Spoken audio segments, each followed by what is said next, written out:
A Musical Life with film and virtual reality composer Sage Lewis.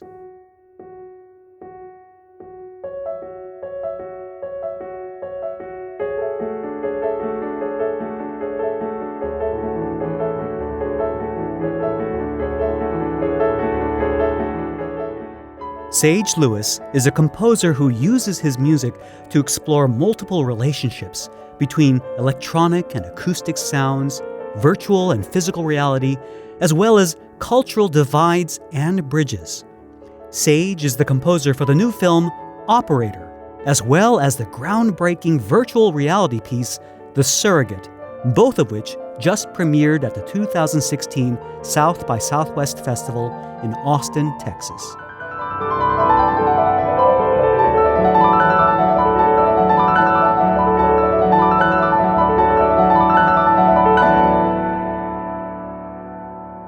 This episode of A Musical Life is brought to you by the online piano school at ArtistWorks, where I teach people all over the world how to play the songs they love. Right now, ArtistWorks is running a special contest where you could win the chance to get a free year of piano lessons with me. For more information, visit amusicallife.com/piano school sale.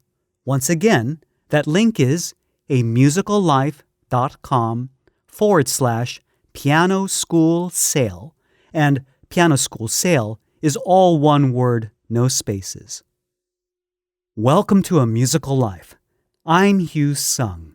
And before we get started, I'd like to share a story and a song from Laura Gastel, who reached out to me by Twitter at Musical Life Show. Hi, everybody. It's Laura Gastel. At age 25 and a new artist, I'm still trying to get my music heard, but I've actually been playing piano for 17 years. I've also taken vocal lessons for about 6 years. Music is a catalyst that transcends words, and I have none, and conveys the meaning I long for others to understand. I hope my compositions can help my fans do the same. Alive is a song about a woman trying to figure out who she really is on the inside, and the pain and struggles that sometimes come with it. I receive inspiration from many different areas of my life, including the lives of my friends, clients, and fans. I don't want to just tell only my story or just any story. I want to tell their story. I want to tell your story. Everyone longs to be heard and connected with, and I want my music to do just that, create and strengthen connections between others and myself. So follow me on Instagram or Twitter with hashtag and handle Laura Gastel. Can't wait to connect with you soon. Begging me to come back, promising peace and happiness. I was dead, believing the lie, but now I'm alive. Breathing and feeling the second, always running from my future. Just when I think I can't take this anymore, I am alive.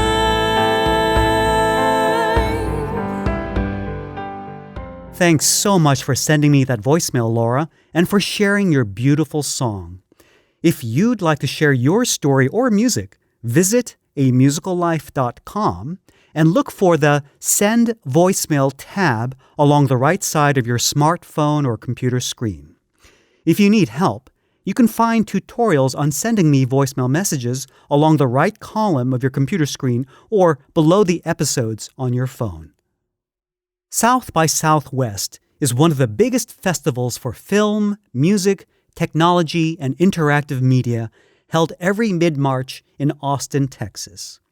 My guest, Sage Lewis, has composed music for 2 projects that explore different facets of our relationships with technology.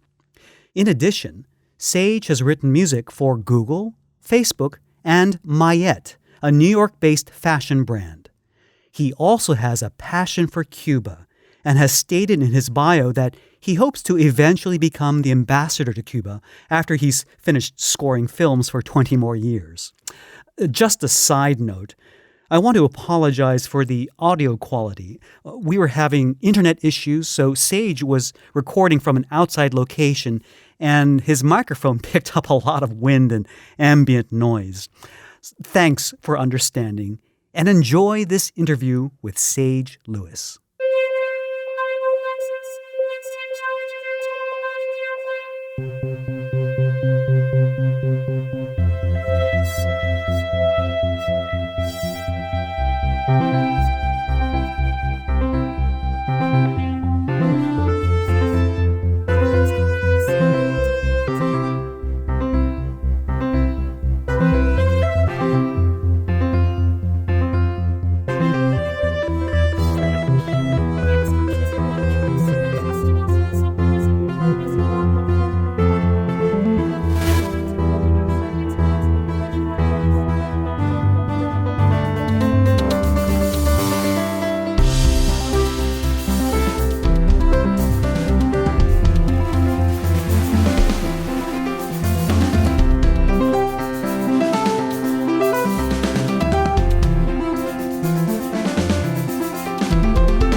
Sage, thank you so much for being on the show. Thanks for having me. Absolutely. And by the way, congratulations on composing the music for the film Operator, which was one of IndieWire's 7 hidden gems of South by Southwest. This is a big film, music, tech festival in Austin, Texas. Can you share the premise of the movie with us? Yeah, it's about a couple that is married couple around 30 who live in Chicago. The whole film was filmed in Chicago, and the husband is a programmer, and his wife she works in a hotel, but she is part of the Neo-Futurists, which is a sketch comedy group in Chicago, and they have the programmer, who's Joe, is played by Martin Starr, is working on an automatic voice response system, kind of like Siri. It's for a health insurance company. At the beginning of the film, the voice algorithm that he created is a huge disaster for the client because it's just rude and people hate it. And so he's given the assignment to fix it fast and give it a better personality, or he will never work again in that field. And he's with a small tech startup company in Chicago. And then his wife, Emily, who's played by Mae Whitman, she just actually happens to be a very empathetic person. And so they're trying to figure out, they need a real personality to model the voice after. And so he decides he should model it after her. And so they actually decide to do that. And he creates a virtual version of her. And that causes problems in their relationship. And I'm not allowed to go any further and have any spoilers, but that's the basic premise. It's a dark comedy, and it's very funny, but it's also very dramatic. It's kind of a love story or an anti-love story about not getting into a relationship, but potentially getting out. So it's a really interesting piece, and it's about technology. It's about humans' relationship with technology today, and about with these artificial intelligence and how these new kind of virtual personalities are starting to seep their way into our lives, and what that does to us, and what that does to our real relationships, which can sometimes be less perfect than a robot relationship. However, that's kind of a crazy thing to say because obviously real robot relationships can't be perfect either. So that's kind of the general idea of the movie. But yeah, I'm really excited for it to premiere this Saturday and for people to see it. And the score is really I'm proud of the score too. It's 60 minutes of music, pretty much exactly. So there's a lot of music and it's kind of playing with some of these same ideas of that are going in the narrative of the film. With there's a string quartet, there's acoustic guitar and acoustic percussion and piano, acoustic piano, but then there's a lot of electronic analog synthesizers and synthesized percussion, and so it kind of has the two sides of the musical spectrum, which are representing these two concepts of real and virtual that are organic and digital, which are happening with the characters and in the narrative. So I was actually going to ask you about that, and you kind of leapt into answering my next question just perfectly, because I was going to ask you, because in the opening theme of The Operator, I loved how you were using the acoustic piano and weaving it into this electronic tapestry, as you described. And it sounds like you were doing just that. You were trying to balance the acoustic instruments kind of representing human relationships or human connections in the midst of all these electronic rhythmical, organized, technological frameworks. I mean, it's that. So it sounds like it was a very intentional choice. Yeah, that's a great way of articulating it. It's and I'm glad that came through for you as a listener. It's each instrument in the score there's its acoustic and then there's this electronic counterpart. So there's a piano, which comes in with a theme a lot, and it also is connected to Lake Michigan, where a number of scenes happen. And then it has a synthesizer, which is in some ways an electronic version of the piano.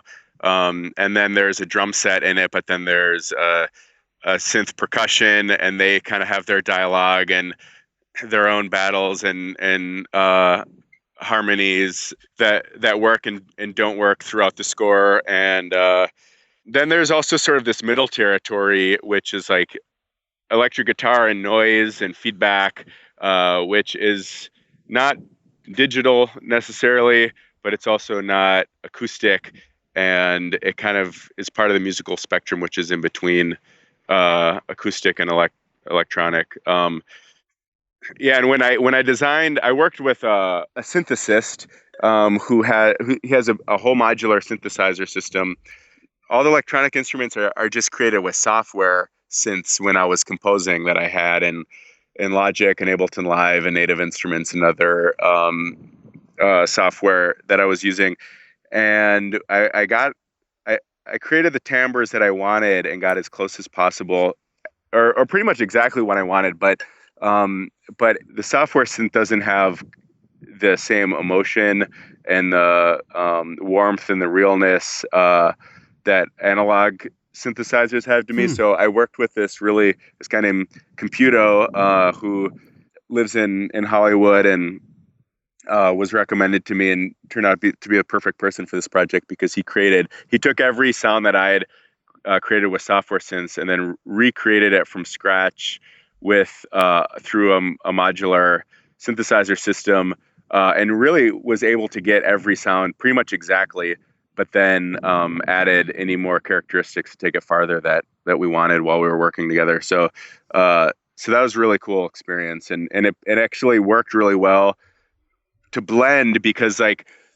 analog synthesizers blend really well because they're both in some ways come from the same fabric, because the difference between a digital sound and a real instrument that's hundreds of years old is about as far off that you can get. But if you take the electronic timbres and create them with real circuitry and real hardware, and they're actually come from something physical, they blend. In my experience, they blended a lot better with acoustic instruments. So that was something that was my hunch, but it just affirmed itself in a really satisfying way throughout writing the score. That's really fascinating. I was actually going to ask you if you could help our listeners understand the difference between digital virtual instruments and then these analog synthesizers. And I think you did a great job of that by saying the analog synthesizers have actual physical circuits that are producing the sound rather than just bits, just ones and zeros producing a version of the sound through a computer, but it's not actual circuitry. So I guess you really do hear a difference between that. I guess it's a similar argument between CDs and LPs, I suppose. Yeah, it's a very similar. It's very similar, and which is why I think a lot of analog synthesizers are there's a big comeback for those as well as LPs, and I think those are the reasons why. And I think we've maybe in the time when CDs were coming out and they were really popular. And at the same time where music software was advancing a lot and everyone just sort of forgot about the analog gear they were using because there were so many great new advantages and new capabilities with this with software, the digital tools. But then I think we went through a period where it just got to be so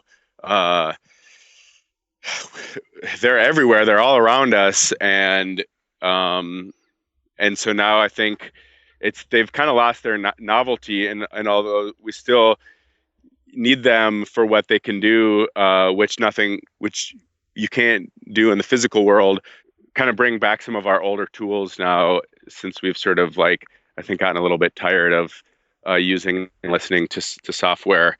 I think that's part of the reason why, because it does have advantages, because it is in some ways a midpoint between a violin and a plugin. Plugin meaning a little program written for the computer for creating different sound options. It's interesting. Yeah. I remember when CDs, very long time ago, when CDs first came out, the biggest argument among music aficionados is that they complained that the sound was too cold, too sterile, too pristine. And the analog has a dirtiness, has a grittiness to it that it sounds like people are yearning for, to have that bit of authentic imperfection put back into the musical experience.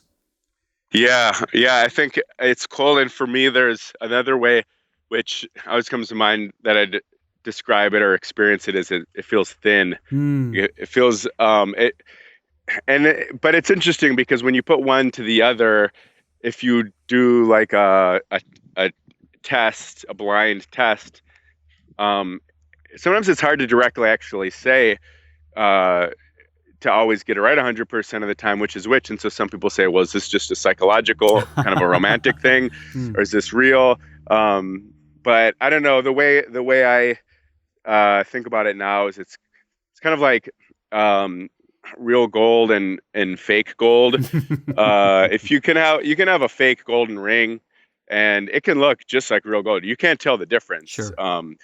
And if you showed someone a real gold ring and a fake gold ring and say which is real and which is fake, they might not be able to tell you. However, over time, and if you really wore that ring a lot and got to know it, you would start saying, wow, well, this one, at first I actually couldn't tell the difference, but now it's become increasingly obvious why this one is much more quality. The gold is to the fake gold.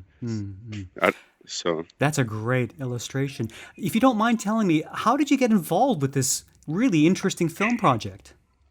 Because the director, who is also a co-writer and co-producer, Logan Kibbins, is a friend of mine, and we met at Cal Arts, where we went to grad school about 7 years ago, and we live in this about a mile from each other in Echo Park in Los Angeles, and we don't really see each other that much, but every now and then we'll run into each other. And she just, for a long time ago, thought about me as the composer for the film and was telling me about it when it was still in its really early phases, before it had its financing behind it, and when the script was still in development. But she's been working on it with her wife, Sharon Green, for a long time. And so finally, it got to the point last fall where they filmed it in Chicago and were ready to go into post-production. And so it was finally confirmed that I was able to be the composer for it. And Cool. we worked really hard and had a great time. It's always fascinating to hear some of these projects, or I should say most of these film projects, the composers brought in at the very end. And whereas the film itself could take months or years to produce, the composers expected to pull magic out of their hats and throw together this score in no time at all. How long do they give you to actually score the whole film? You have 60 minutes of music. That's a lot of music to write. Right. That's more than I've ever written at one time before. And I also was most of the time writing to a very rough edit of the film. And I even started composing before they even had a rough edit, because I knew I wouldn't have much time. And because I started in September and the whole film needed to be finished in December. Oh my goodness, that's crazy. Yeah, I know. And just to write all the music, there's so many parts to the process, which each part takes so much time.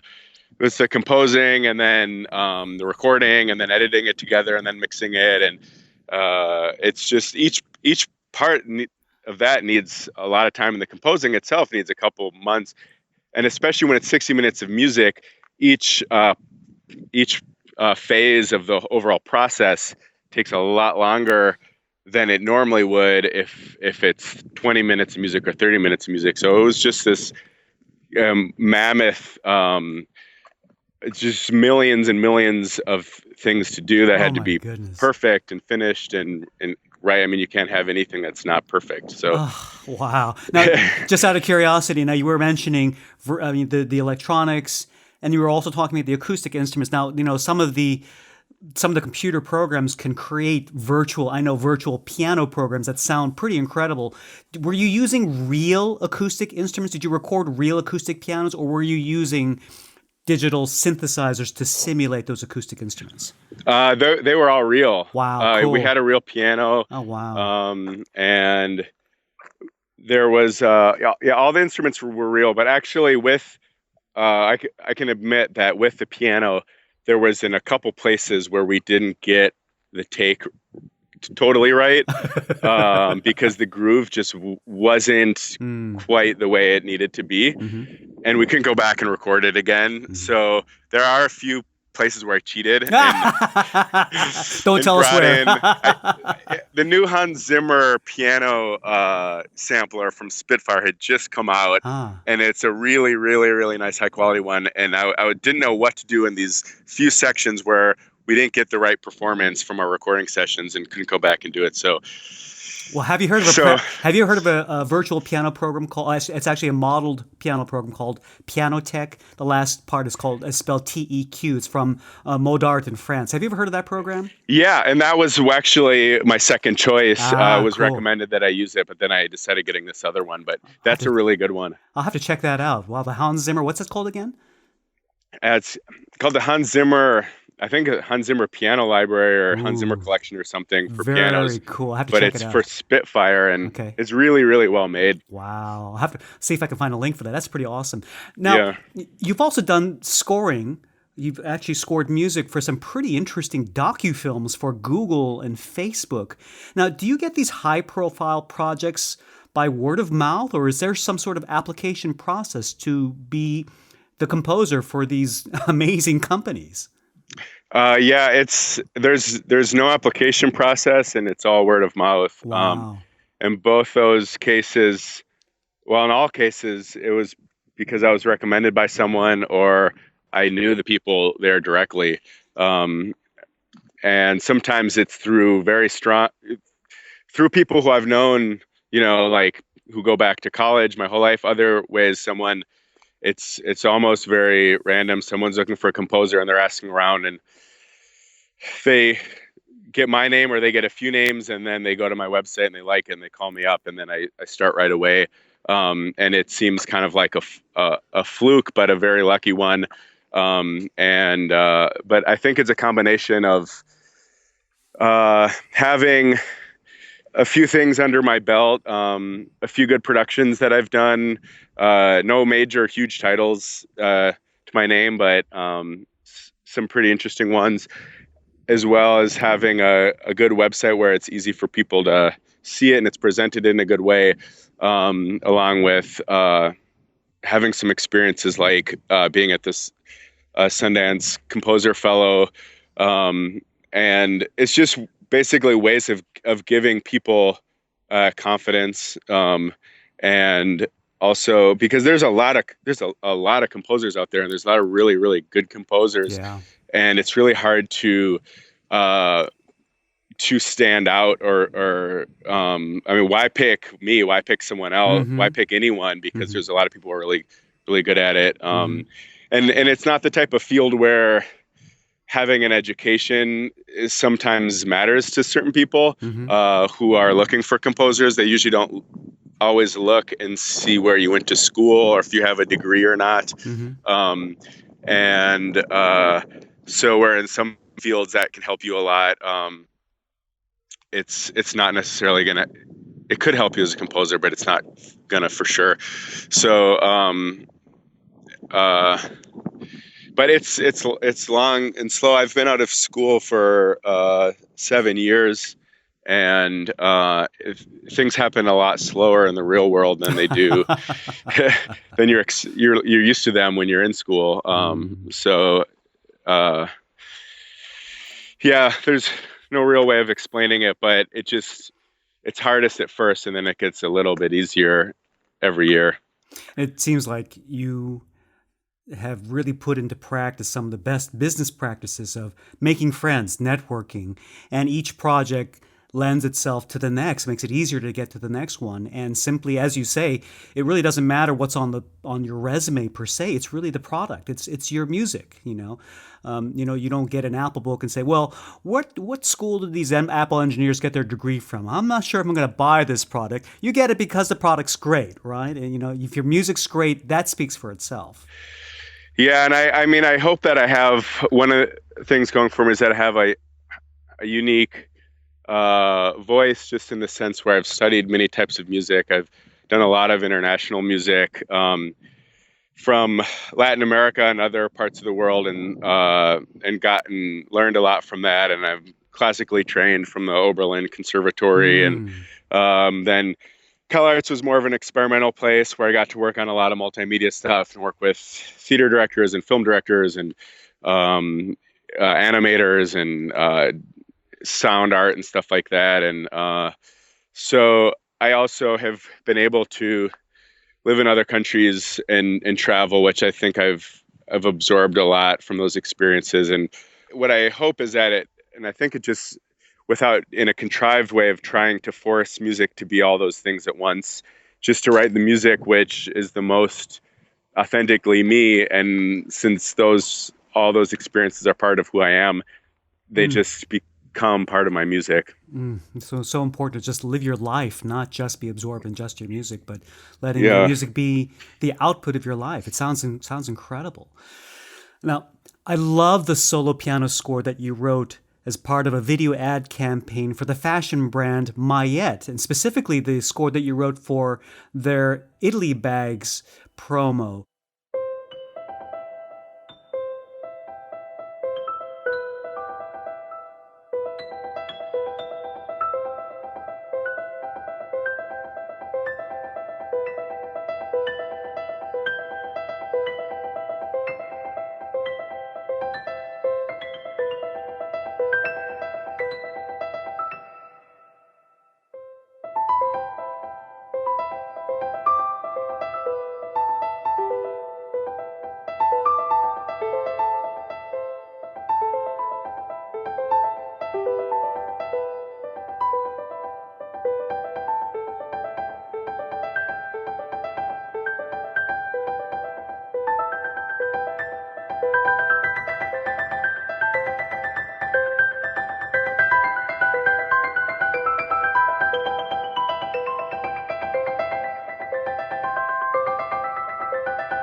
Now, you seem to convey a really sophisticated elegance with a pristine texture in that score. And it got me thinking about how powerful it can be for businesses to collaborate with composers to create meaningful branding campaigns.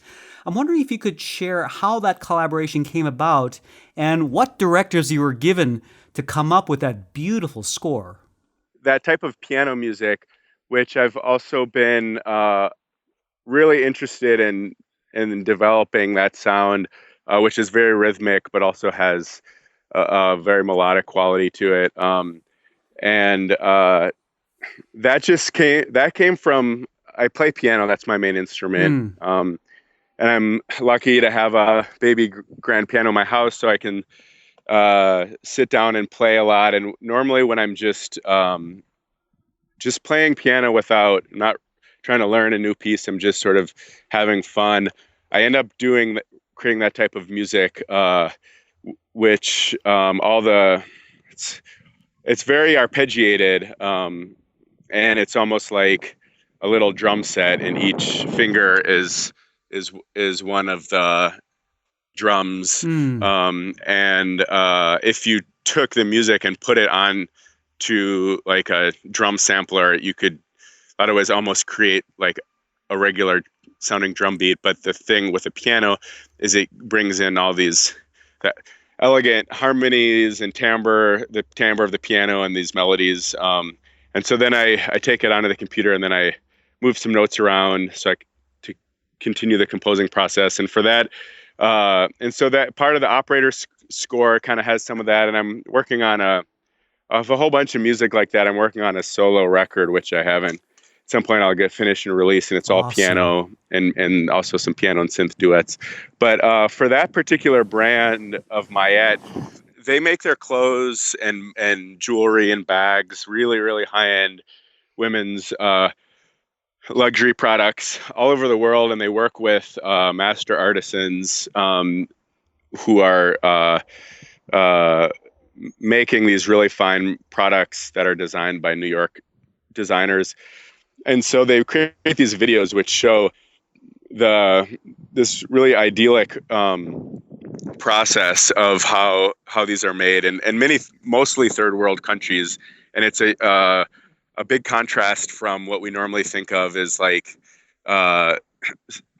sweatshops or where a lot of our products are made in third world countries. And so they're kind of a game changer in that way. And so they make these videos which show the process, and it's great because there's no dialogue and they're beautifully shot, and it's kind of like eye candy for me to compose music to. And it takes you to these beautiful places, and it shows a lot of landscape shots. So for that particular video was in Italy, and it was a little bit different because Italy is not as much of a third world country. It's more of a yeah. I mean, it's where a lot of the nicest fashion products already come from. But in this case, that's where they make bags and shoes. And so I knew that this score. If I do what each country is, I want the score to be influenced by the region that it's coming from. Not, and this is their directions to me too. It's not supposed to be too quote unquote authentic or like exactly the type of traditional music that's played there. They want to more universal, more modern, more international, but they don't want it to ignore the influence of that region. So it has to achieve this sort of like in between sound. Interesting. So for Italy, I said, well, these need to be more classical, more like kind of a haute couture, really kind of aristocratic. And that's at least what I felt when I watched the video. So the sewing machine has a natural rhythm that comes out of it, and a lot of the footage was shots of sewing the leathers together. And so the sound of the sewing machine is like a which is basically straight 16th notes. And so that was the starting point. And then what I created with the piano is to write music that had that tempo, that rhythm, these sort of just these straight 16th notes, but then had this whole imaginary fantasy element where it was elegant and it was emotional and it was evoking the whole atmosphere and history of this small Italian city around it where these artisans work. And so that was sort of the guiding idea, and it works because whenever you see the footage of the sewing machine, which is the main tool that's being used, and you hear the music, and they're always in sync with each other, and they're always it looks like the sewing machine is like a piano, and the artisan who's using the sewing machine is like the pianist, and it had to be a solo piece because that's sort of what you're looking at. You're like a one person with the machine. I mean, a piano has strings and percussive hammers, and a sewing machine in some ways isn't exactly that, but it has strings and it has the needle that goes up and down, which looks in some ways like a hammer. So I just drew those connections and then created that kind of fantasy, and it just seemed to work. And luckily I was already writing music that had that style that I was doing just for fun. That is so cool. It's always fascinating to hear where composers find their inspiration. It's just so interesting, fascinating to hear you pull these elements out of the film itself. Anyway, thank you so much for sharing that. Now, I understand in addition to some of these other projects, you've also written music for video games. Can you share which games you've provided music for? Well, I've worked on some app video games for iPhones and mobile phones. And they were a lot of fun. One was called Rise of the Warlock King. It had a lot of users, but I don't even think it's still available anymore.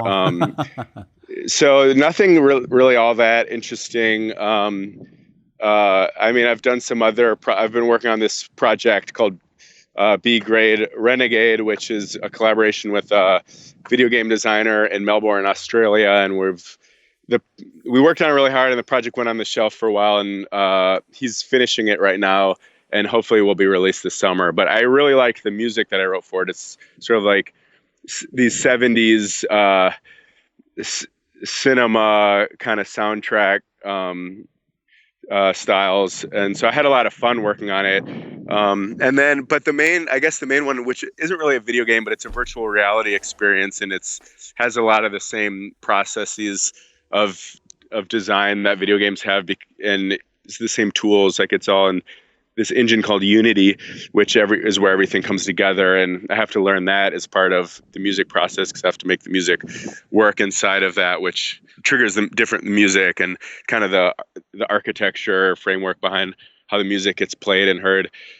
But that's also premiering at South by Southwest this next week, and is nominated for an award, Interactive Innovation Award for virtual reality and augmented reality.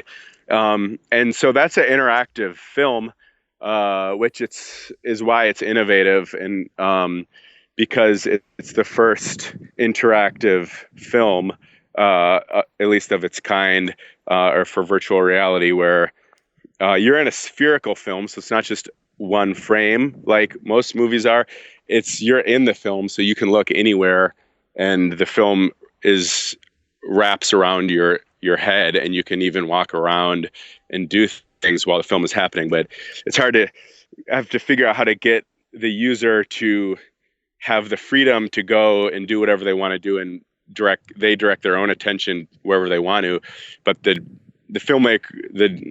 designers still need the user's attention to be on certain parts so that they get parts of the narrative and things that are happening, so that the experience stays interesting and they don't just get lost and get bored.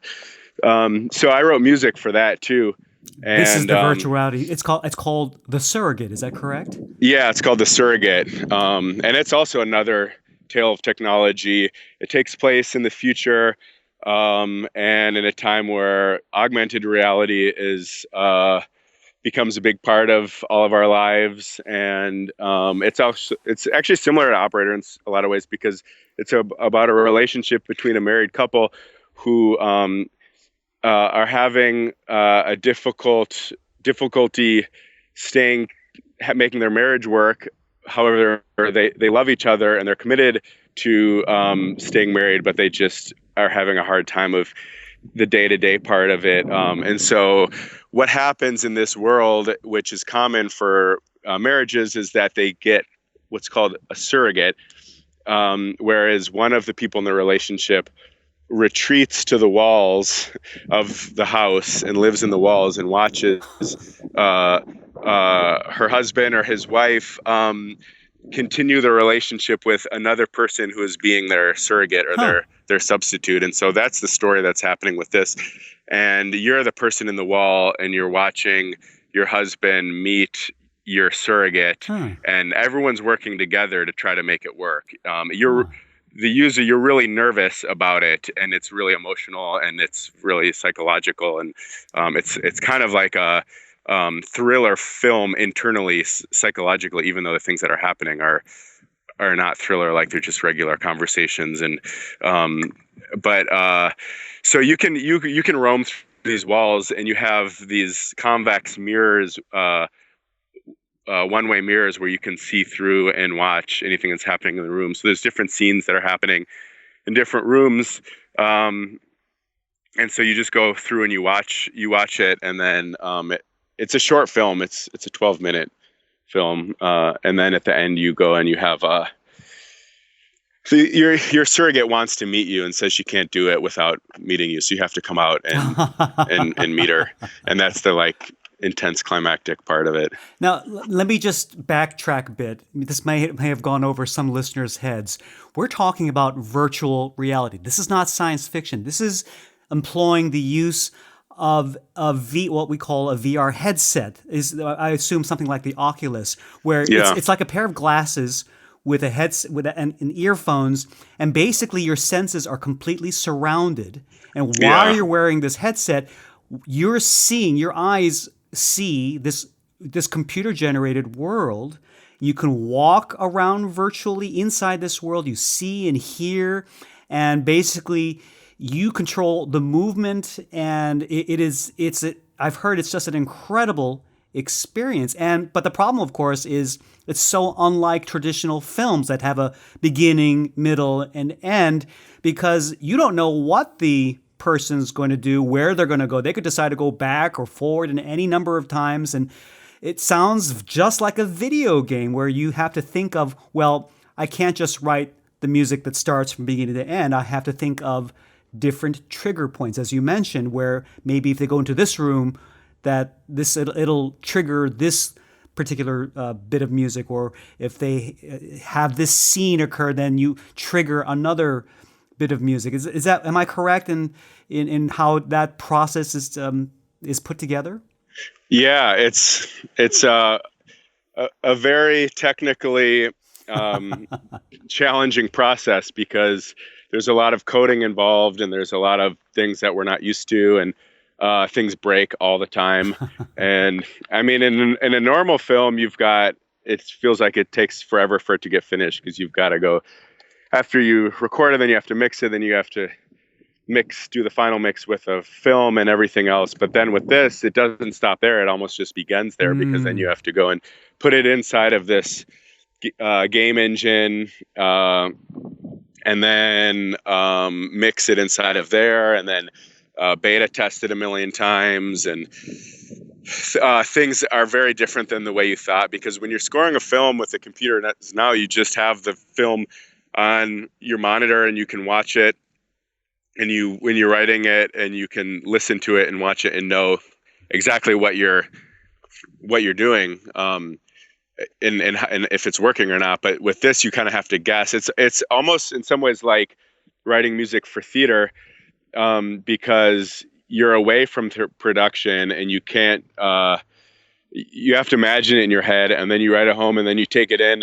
And then just like with theater, you put it in, and maybe, now it's too long, or it's too short, or it's not working. And then you got to change it. So then you have to go back And with theater, the timing isn't always exactly set the way it is with film, where you know exactly how many frames and how many seconds. And if you make things sync, they'll always sync. Where theater their performance might be slow, or there might be fast, or they might forget a line or something. Same thing with virtual reality. The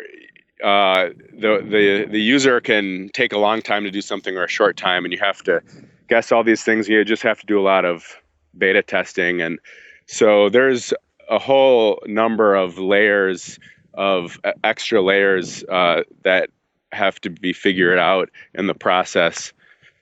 So it's and also for this, one of the things we're doing, the thing with virtual reality is no one really knows how to do it yet. It's so new. It's kind of like still very experimental and pioneering, where even the people who are the best at it right now and most experienced are still figuring it out, figuring out what the rules are. And there have been very few, I don't think there's been any masterpieces yet created for virtual reality like there have been for other mediums. It's all pieces which do one thing really well or do a few things really well, but maybe there's some other things which aren't working, and no one's really kind of fully figured it out. And also it's challenging too, because once you create a piece for virtual reality, a piece of content, the devices, the Oculus and so forth, haven't really hit the market quite yet. And so the only places anyone's seeing them are at festivals and VR conferences and stuff like that. And soon, I mean, this is one of the big years, because this is when the Oculus is going to hit the market and be available, and probably a lot of people will buy it. And so there will be a type of iTunes or App Store type of place where people will start downloading content, and the work that VR content creators are making will actually start being experienced by more of the masses rather than these very small kind of focus groups. So, but a lot of people are doing it right now because there's all this anticipation that it is a field that's going to change our not only arts and entertainment, but also education and the way we use the internet and the way we there's people predicting it's going to change all types of parts of our lives. So there's a lot of people who are doing it right now in preparation for the future, trying to figure it out and get ahead. Just incredible opportunities here. I mean, it's like a whole new world just waiting to be explored. It's just incredible. Now, I'd like to explore the nuts and bolts about making a living today as a modern composer. Are you currently making a full-time living at it right now? Yeah, but composing isn't 100% of my income. And it's only when things are going really well, when I'm really, really busy, is when it works financially.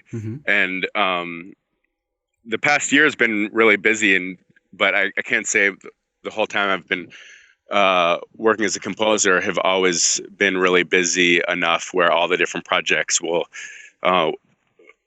create a living, enough to pay the bills. I also have a 2.5-year-old daughter. Aww. and a wife. So it's challenging. Yeah. And so I also I do other things as well. And one of the main things I've been doing, especially in the past 2 years, I've been doing this for 15 years, but recently it's been augmented as I produce exchanges between artists and cultural organizations in the U.S. and Cuba. And there's very few people who know how to do that. And right now there's a huge demand to engage with Cuba, especially within the arts, because Cuba has a very vibrant and well-developed arts community, and it's one of the allures of Cuba. So there's a lot of interest there. So right now I also help organizations connect the dots to fulfill whatever their artistic ambitions are with Cuba or Cuban artists. That's fantastic. I want to touch a little bit more on your fascinating work with Cuba, but if you don't mind, perhaps if you could, maybe would you be able to share the breakdown, the rough breakdown of your income? In other words, maybe what percentage of your income comes from commissions from composing? How much of it is coming from this cultural exchange service you provide to Cuba? Would you be comfortable sharing some of that information, just in rough terms? Yeah, but it's hard to share because it's Does it never change? consistent. It changes all the time, I suppose, right? Yeah, and some projects I work really hard on that are low budget, and I work for very little or put all the money into the production of the music. But I do it because it's a project I really want to work on for a number of reasons. Sometimes there's other projects which pay really well and are really easy and don't take up very much time, and make me feel like being a composer is a very easy and lucrative field. And so, and then there's a lot of things that are in between. So, I mean, I just say that the more, I don't know, the more experimental it is, the less it pays. But it's very fun to work on, and the more commercial stuff, I guess everyone knows, pays more.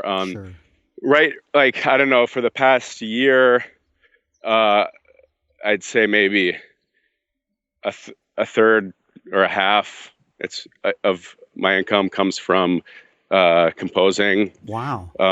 And then, but it, I don't know, it's all fluctuating. And right now, both composing and producing artist exchanges in Cuba are both very full. So I'm kind of doing these two careers simultaneously.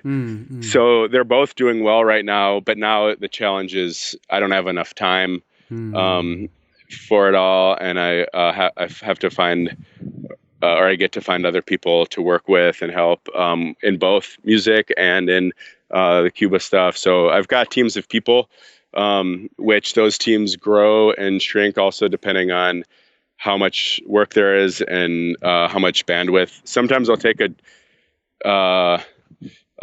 project, and I mean, with Operator, I wanted to do the very best I possibly could, and so I wasn't really thinking of it as a way to make sure that I leave the project economically justifying all the hours I put into it, because I knew it was gonna be a very popular film. It had a really great team of people working on it, and a well-known cast that have their own followings.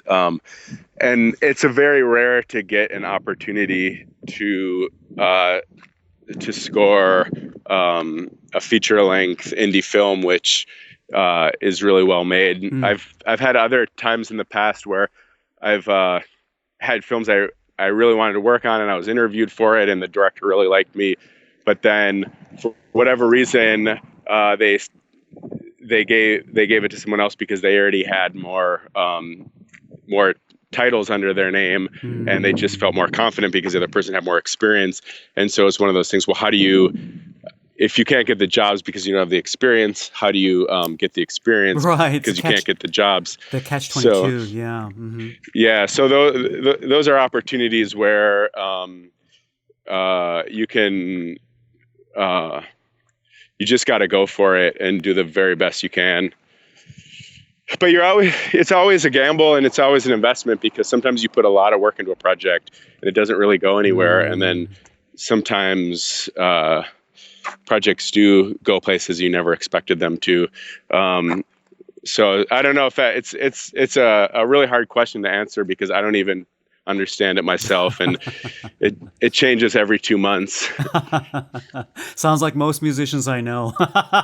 Yeah, I mean, sometimes it's 100% from music, and sometimes it's 0% from music, and sometimes it's 50-50. And Well, congratulations! It's so exciting to hear what you're doing with Operator. I wish it all the success, and I hope it leads to more film scoring opportunities and other things as well.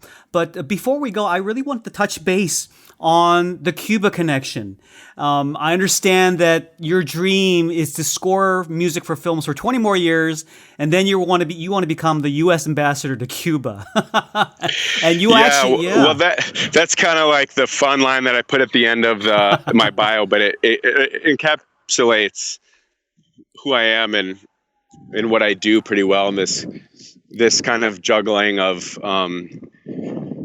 being like an international arts producer and being a composer. Now you're not Cuban American yourself, right? You're from Minneapolis. Yeah, I'm from. I don't have any roots in Cuba. How did you fall in love with Cuba? Well, and what help us understand the roots of your passion for the Cuban culture? Well, I lived in Latin America for a year when I was 19, before the year after high school, before going to college. And I lived in Central America, and I went to Cuba for a month. But I had been going to Central America when I was in high school to do these like summer programs, volunteering. And when I first went to Cuba, it was in the year 1999. I was just very moved by the place. It was fascinating. It was so different from anywhere else I'd ever been in the world. People were some of the nicest, most friendliest, but also some of the most educated and interesting people, and very, very sophisticated in their arts practices, which comes from their education system and lots of art schools that a lot of them start going to when they're 5 years old and take them all through graduate school, and as well as a lot of oral traditions that are still more alive there, I'd say, than in other countries I've been to, partly because it's been somewhat isolated, and as people like to say, frozen in time, but also just because to begin with, they had extremely powerful traditions that came from West Africa and from Spain and from France, and then from the United States as well, with a lot of the jazz music that started being played in Havana, and Cuban musicians going to live in New York in the 20s to the 50s and stuff like that. So it became a country where it was complex and fascinating, but the more you learn about it, the more interesting it just keeps getting. And so I just realized at a certain point when I was in college that I really wanted to figure out if I could fuse my music practice and my interest in Cuba. And so I have a belief that the U.S. and Cuba has been a whole history of trial and error, which it's always resulted in error in terms of throughout the centuries. With business and politics, it's always ended up not working, except for the artists. The artists have always gotten along unanimously. I can't think of any situation really where it didn't go great and start and end with a lot of respect and better cultural understanding and so forth. So I think that the arts are the foot we should lead on as our two countries, if we try to figure out how to get along and have a really integrated society and economy and politics and everything. That it's like we've got this opportunity again now with the normalization, and the Obamas are going there on March 21st and 22nd, which is going to be huge. First time a U.S. president has visited Cuba since Calvin Coolidge 70 years ago. So if I were like an ambassador, what I would do is want to bring lots of artists from the United States to share their work in Cuba, help Cuban artists get to the United States, and but not just that. Technology is also really important. Have exhibits that are showing all types of demonstrating innovation within creativity, within technology. Cuba's got really, really old technology, so I think one of the ways that we could help a lot is to bring our technology to them and teach them how to use it, and they will do all types of great things with it, which will also help their economy and start businesses for them, but also help our economy, because I think it's kind of like how sometimes we outsource to other countries. There could be a lot of tech companies in Cuba who I think would be really successful. They actually have a really great school for computer science there and turn out a lot of great programmers, but those programmers don't have any jobs because they don't actually have any sort of industry developed there for it. So I just think there's a lot of really good possibilities, but it all has to be done thoughtfully and creatively, which is what I want from the role our country to take. And plus, I love living there, and it would be a great way to just a great experience to live in Havana and get to be have a central role more so than I do now, just as an individual. You know, people have talked about the ways that music connects people. We as musicians play our music to connect to our audiences, and even within our music, we connect to each other. But it's been so fascinating to learn about you and the way that you really do connect, not just in the artistic sense, but quite literally in bridging two cultures, bridging people and technology. It's just been so wonderful learning about all the ways that you connect different lives in your own life through your music. Sage, thank you so much for sharing of your life and your art, and thank you for being on the show. Well, thanks for inviting me, Hugh. It's a great conversation, and I look forward to hearing more of your interviews. Well, hopefully we'll have you back again. When you have something else coming up, any new films or big projects, be sure to let me know. We'll have to have you back on the show to talk about them. Okay, thanks. For links to Sage's music, as well as information on some of the multiple projects that he's composed music for, visit the show notes at amusicallife.com. While you're there, be sure to sign up for our weekly newsletter to get the latest updates on show guests and special events. And if you enjoy this show, I hope you'll take a moment to post a quick review on iTunes by going to amusicallife.com/review.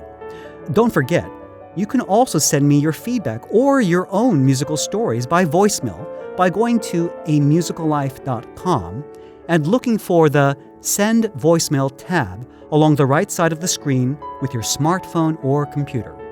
I'd love to hear from you, and if you're a musician or band, I'd love to help promote your music. Until next time, I'm Hugh Sung, and I wish you a musical life.